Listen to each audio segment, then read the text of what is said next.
Et pour revenir sur la poursuite et l'échange des otages et l'ouverture également du point de passage de Rafah, nous sommes en direct avec Jean-François Pauly, avocat et directeur de l'Institut méditerranéen de droit et de géopolitique. Bonjour. Bonjour. Alors pour commencer, où en est-on dans ce processus d'échange d'otages entre Israël et le Hamas ? Alors, ce processus d'échange se poursuit favorablement, en quelque sorte, puisqu'on est à la quatrième phase d'échange. Donc, on avait pu être un peu inquiet parce qu'on pouvait se demander au début si tout allait bien se dérouler, s'il n'y avait pas y avoir des tensions, etc. Mais manifestement, les choses se déroulent correctement, même s'il y a à chaque fois des négociations. Mais on voit que le processus d'échange se poursuit avec, vous l'avez souligné, des échanges ce matin entre trois otages israéliens et contre 183 prisonniers palestiniens. Donc il y a une continuité dans une situation qui évolue plutôt favorablement en termes d'apaisement sur cette zone de forte tension. Alors, quelles sont les garanties que le cessez-le-feu temporaire soit respecté pendant ces échanges ? Alors, les garanties, c'est toujours aléatoire. C'est les pressions éventuelles des États qui sont associés à ces échanges. Le rôle des États-Unis, évidemment, qui est très proche d'Israël. Le rôle également de l'Union européenne, qui retrouve une certaine présence sur place. Ce sont aussi les implications des diplomaties de part et d'autre, de l'Égypte, de la diplomatie israélienne, des négociations avec le Hamas qui semblent tenir leurs engagements les uns et les autres, puisque on voit qu'il y a des liens persistants entre le gouvernement israélien et le Hamas, et les négociations se poursuivent.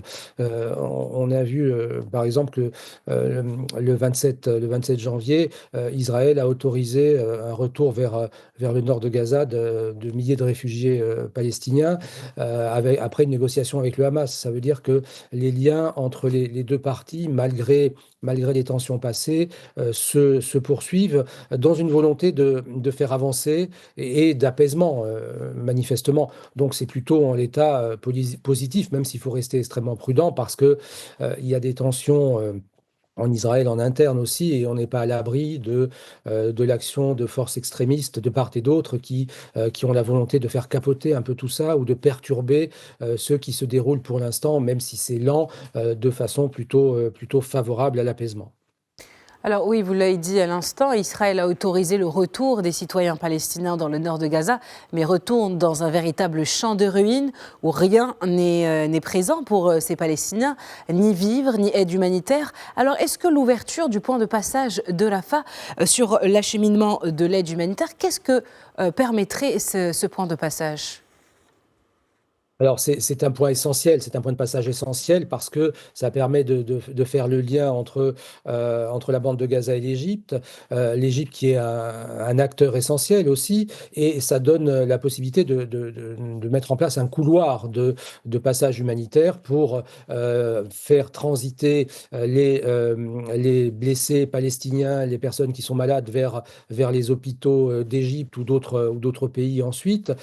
Et donc, c'est une porte de sortie, une voie de sortie, une voie de secours en quelque sorte, pour permettre de faire disparaître cet encerclement, cet enclavement et cet encerclement de la bande de Gaza qui n'avait aucune soupape de sécurité. Et ça veut dire que c'était un véritable piège. Depuis le retrait d'Israël euh, de ce point de passage de Rafah, il est évident que ça donne une ouverture et c'est une soupape de sécurité en quelque sorte. Donc c'est essentiel pour l'entrée de l'aide humanitaire dans l'ensemble de la bande de Gaza et pour également permettre la sortie des malades, des blessés qui pourront être soignés en Égypte ou ailleurs, encore une fois, sous supervision également de l'Union européenne qui s'implique dans la sécurisation de cette bande de ce passage de Rafah entre l'Égypte et la bande de Gaza.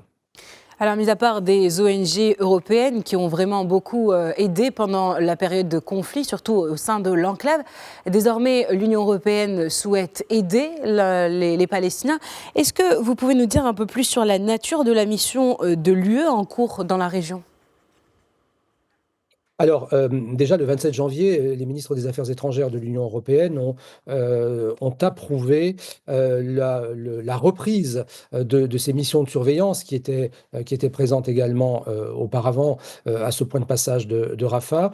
Et le 31 janvier, effectivement, la mission de surveillance civile de cette frontière entre l'Égypte et la bande de Gaza a repris avec une trentaine de personnes, des Espagnols, des Français, des Italiens, qui viennent apporter un appui technique, mais aux gardes-frontières qui sont sur place, aux gardes-frontières locaux. Mais c'est plus qu'un appui technique parce que ça veut dire qu'on a des personnels extérieurs qui sont neutres en quelque sorte, ou en tout cas qui ne sont pas impliqués directement dans le conflit, qui jettent un œil, qui observent. Et donc ça peut empêcher et interdire des volontés de casser ce processus.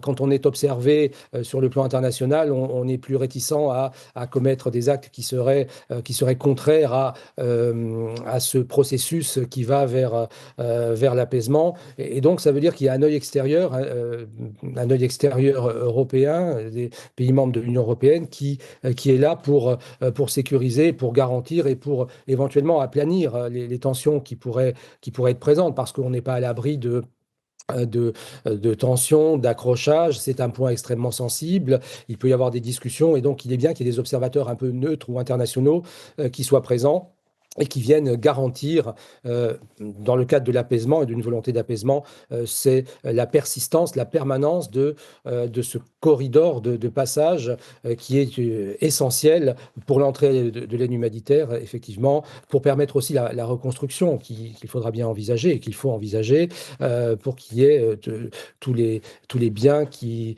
sont nécessaires du point de vue médical, mais également d'autres points de vue, la nourriture évidemment, qui peut être acheminée par ce point de passage essentiel au profit des Palestiniens qui sont présents sur la bande de Gaza et qui ont évidemment beaucoup souffert de cette situation de tension.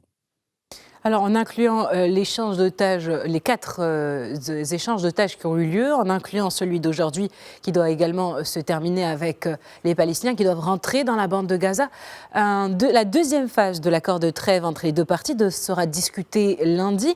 Alors, quels sont les points clés qui seront discutés lors de cette deuxième phase ?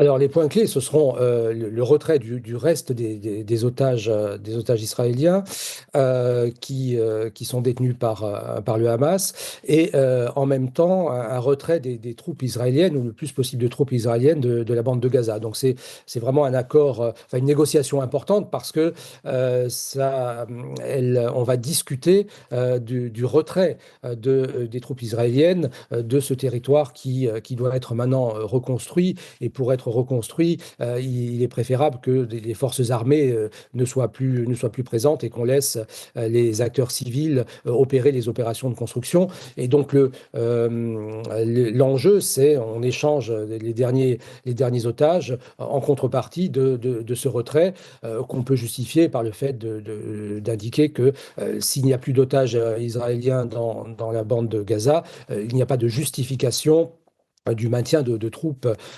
israéliennes sur ce territoire, ce qui serait en harmonie, évidemment, en conformité avec les résolutions des Nations Unies qui vont également dans ce sens, et depuis fort longtemps. Eh bien, merci Jean-François Pauly pour toutes ces précisions. Je rappelle que vous êtes avocat et directeur de l'Institut méditerranéen de droit et de géopolitique. Merci à vous.